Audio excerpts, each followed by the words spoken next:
जय हिंद। देखिए, नीतीश बाबू को बार बार अपने किए पर पछतावा हो रहा है और वह अपने कथनों के द्वारा कई बार सार्वजनिक मंचों में जो है वह इस बात को दोहरा चुके हैं कि हम 2 बार इन्ने उन्ने चल गए हैं, अब हम नहीं जाएंगे। एक बार याद है आपको, जब प्राइम मिनिस्टर नरेंद्र मोदी अभी रिसेंटली जब बिहार उनका आगमन हुआ था, तो वो जब दरभंगा एम्स का जो है एक प्रकार से कह सकते हो कि शिलान्यास करने के लिए आए थे, तो उस मंच पे नीतीश बाबू भी थे। तो नीतीश बाबू अपने संबोधन में ये कहते हुए दिखाई दिए कि हम 2 बार इन्ने उन्ने चल गए हैं, अब कहीं नहीं जाएंगे और हम जो है आप ही के साथ रहेंगे। अब देखो, आने वाले बिहार 2025 में जो है बिहार विधानसभा का चुनाव होने वाला है। तो आगामी चुनाव को लेकर अब किनके नेतृत्व में लड़ा जाएगा, कौन सीएम फेस होगा, या आने वाले जब जीतने के बाद कौन सीएम बनेगा, ये सब के जो है ना कह सकते हो ना कि बहुत सारे लोग कयास लगा रहे हैं कि नीतीश बाबू ही जो है मुख्यमंत्री के पद पर बने रहेंगे। लेकिन आने वाले देखिए,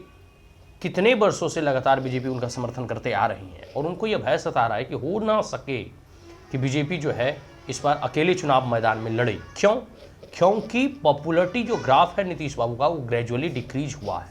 और बीजेपी का एज इट इज बना हुआ है और एक प्रकार से कह सकते हो इंक्रीज ही हुआ है। तो इस भय को लेकर जो है नीतीश बाबू बार बार यह राग जो है अलाप रहे हैं कि हम जो है आप ही के साथ हैं, हम 2 बार इधर उधर चले गए, अब कहीं नहीं जाएंगे। कल की ही बात है, रिसेंटली कल भी मंच से जब वो संबोधित कर रहे थे, शायद नियुक्ति पत्र बांटते हुए, उसमें भी जो है उन लोगों ने कहा कि हमारी दोस्ती बहुत पुरानी है, हमें 2 बार अपने लोगों को कहने से हम इधर उधर पलट गए, चले गए, लेकिन अब हम कहीं नहीं जाएंगे, अब हम आपके साथ ही रहेंगे। कहीं ना कहीं उनको यह भय सता रहा है कि बीजेपी कहीं इस बार 2025 के बिहार विधानसभा चुनाव में जो है अकेले जो है मैदान में उतरने का प्रयत्न करे और एक प्रकार से कह सकते हो हमारे साथ बना रहे। देखो, हालांकि यह जरूर है कि लोकसभा में जो है या फिर केंद्र के स्तर पर जो है उनका समर्थन है बीजेपी गवर्नमेंट को, और एक प्रकार से कह सकते हो वो नीतीश बाबू और जेडीयू की पार्टी जो है कह सकते हो एनडीए घटक दल का एक अलायंस है। पहले भी अलायंस थी, लेकिन बीच में थोड़ा बहुत खटपट हुआ, अनबन हुआ। लेकिन आगामी बिहार विधानसभा चुनाव को लेकर कहीं ना कहीं नीतीश बाबू के मन में यह भय सताते रहता है कि कहीं ना बीजेपी अकेले चुनाव मैदान में आ जाए, लेकिन ऐसा कुछ दिखाई अभी नहीं दे रहा है।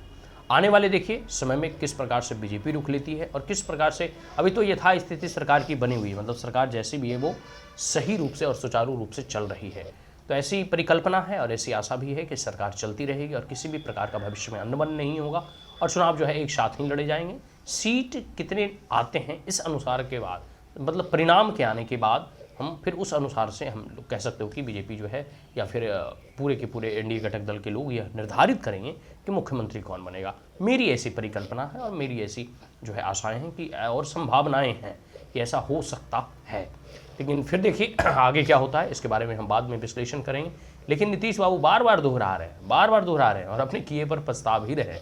ठीक है, खैर देर आए सवेर आए, ठीक है। अभी देखिए, बिहार की राजनीति में कई भूचाल आने वाले हैं। अभी चुनाव परिणाम की घोषणा तो होने दो और चुनाव तारीखों की घोषणा तो होने दो, और परिणाम के बाद भी भूचाल आए, क्योंकि जिस प्रकार से जो है कई ऐसे नए नेता और कई ऐसे नए जो है लीडर अभी मैदान में और इस चुनावी रण क्षेत्र में उतर रहे हैं, जैसे प्रशांत किशोर हो गए, फिर इधर आरजेडी भी लगी हुई है, अनगिनत ऐसी छोटी बड़ी पार्टियां जो है अपने कह सकते हो कि जोर आजमाइश चुनाव के मैदान में करते रहती हैं। लेकिन इस बार मुकाबला मेरे अनुसार से द्विपक्षीय ना होकर के त्रिपक्षीय होगा और फिर भी इसमें कह सकते हो ना कि जीत एनडीए की होगी, ऐसी मेरी पूरी संभावना है। देखो भविष्य किस ओर जो है हमें ले जाता है और यह बिहार और मगध की राजनीति जो है क्या रंग और क्या गुल खिलाती है।